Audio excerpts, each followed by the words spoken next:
Welcome, welcome, welcome everyone to Sister Wives with Meri, Jane, Caille. Today, I'll be doing something a little different for you guys. You guys know that I've mentioned doing a couple bonus episodes. You know that I'm planning on eventually doing an episode on the FLDS faith as far as how the ideal way polygamy should be lived is based on the faith. I think that's very important because the Brown family started based on the faith. So whether they all believe in it or not at this point, the why of why the Browns live polygamy began with the faith. And on the show, it's barely touched on.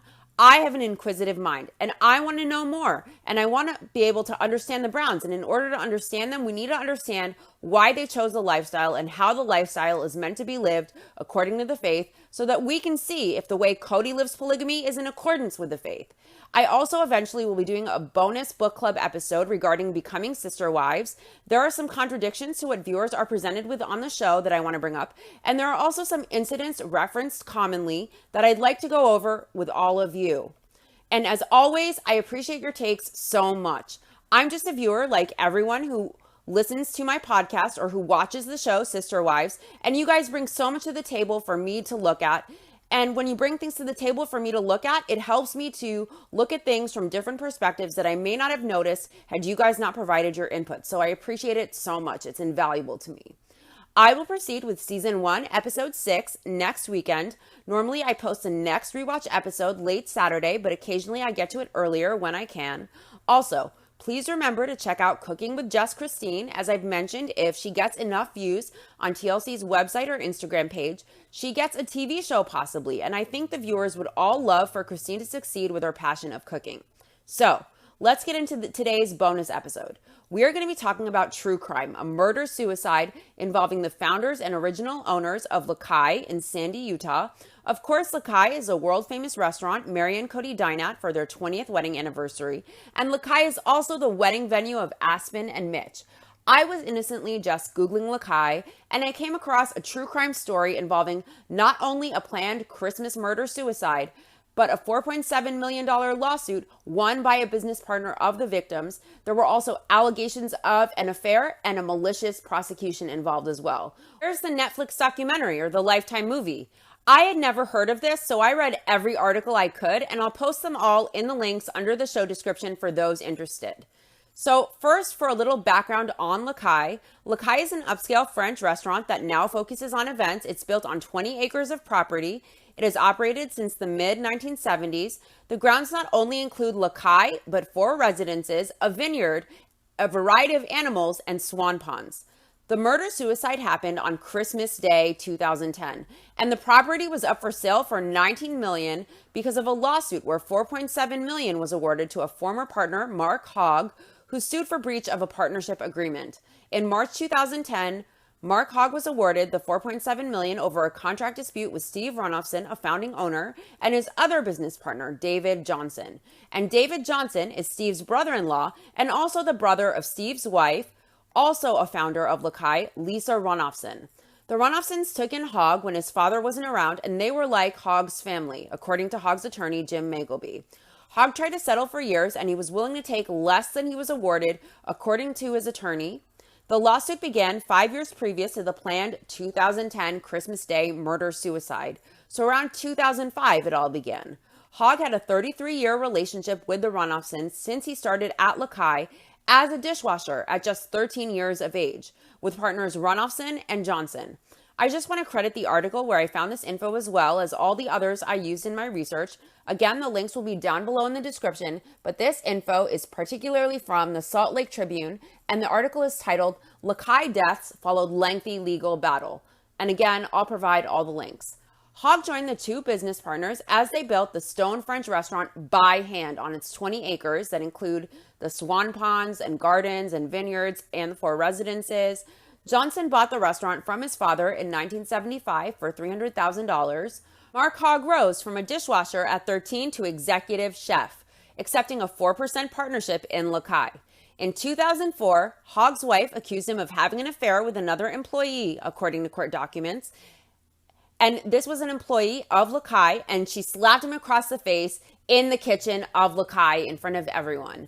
The chef walked out, and within months, the partnership turned sour as Hogg claimed his partners tried to trick him into taking less than his fair share of the partnership. Jim Magleby, Hogg's lawyer, argued that his partnership rose from 4% to up to 42% per the contract. Magleby stressed in court that the men worked hard and they were very close, and they were even civil during the court proceedings. They would wake up early to work on the restaurant rather than hire contractors. They worked with their bare hands, and at night they would work the restaurant.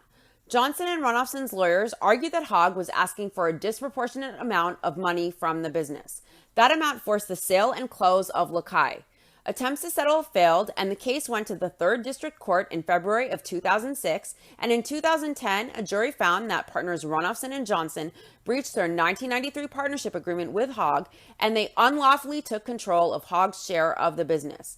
According to court documents, the initial agreement recognizing the three men's partnership and ownership of Caille was signed in 1989. In that initial agreement, Johnson had 70% interest, Ronofson would own 26%, and Hogg 4%.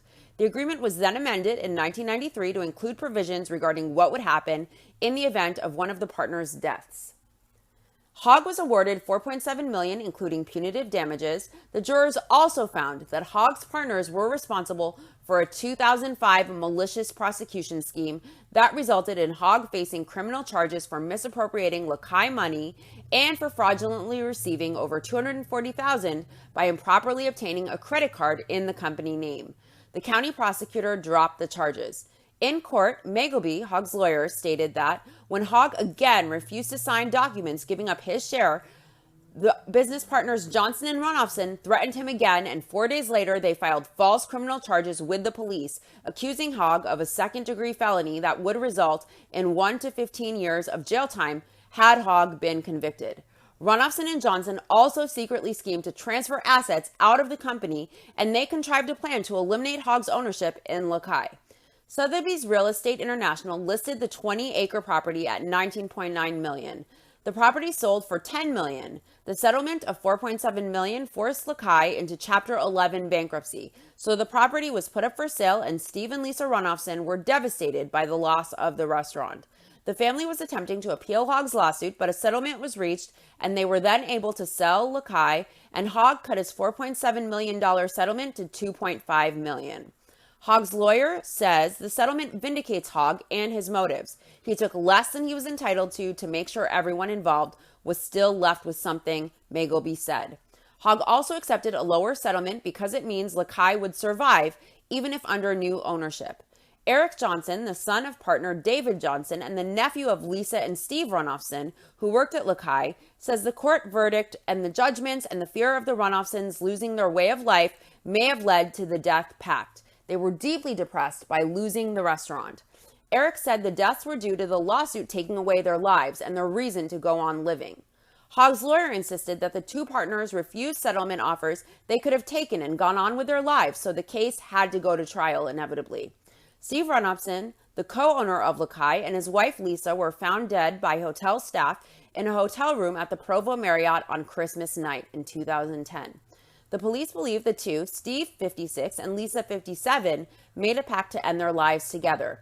The couple checked into the hotel on Thursday, December 23rd, but they were last seen leaving Caille after work on Friday. On December 24, Steve left a voicemail for his daughter, Meri Ronofson, stating they weren't coming home, don't hold a service for them. When she heard the message, she immediately called Salt Lake County Unified Police Department, and she reported her parents missing. Meri says they had completely drained their bank accounts as a result of the lawsuit, and they had left savings bonds with Meri. Meri says they had visited with a bankruptcy lawyer on December 24th. They returned to the hotel with their pet dog. It appears they had dinner and wine, according to Provo Police Sergeant Reed Van Wagner. Hotel guests heard banging sounds that could have possibly been gunshots. The Ronofsons were supposed to check out on Friday, but they asked if they could stay an extra day if needed. At 9:45 p.m. on Saturday, a hotel manager knocked on their door, and he heard the dog inside, but no one answered the door. The hotel manager entered the room and found Lisa Ronofson dead on the bed with what appeared to be blood, apparently, and he called police. Upon entering the room, police found both of the dead Ronofsons in bed. Apparently, Steve shot his wife, then turned the gun on himself. In the room, police found a .44 Magnum Ruger revolver on the floor. They also found a 1-ounce silver coin, jewelry, and several $100s in cash, including a $356 tip for the maid. They also found $5,600 in cash in the Runoffson's SUV parked in the hotel parking garage. At the time of the murder-suicide, both parties were awaiting a ruling on Hogg's $2 million in legal fees. Provo Police Sergeant Van Wagner said there is no indication Steve murdered Lisa without her being a willing participant. That is so tragic and so sad. Who knew that a case involving a murder-suicide and a $4.7 million lawsuit and an affair and malicious prosecution would be all tied into and surrounding Caille? You would never know from the Caille that was featured on Sister Wives. And I think it's so tragic and it's so sad that the Runoffsons felt they had nothing more to live for because they felt like their livelihood was being taken away. That is so sad and so devastating. Thank you guys so much for listening to this episode. Please like, comment your thoughts down below. Subscribe if you're interested in getting notifications of when I put out the next episode of Sister Wives. Thanks so much. I'll see you guys next week for season 1, episode 6. Bye.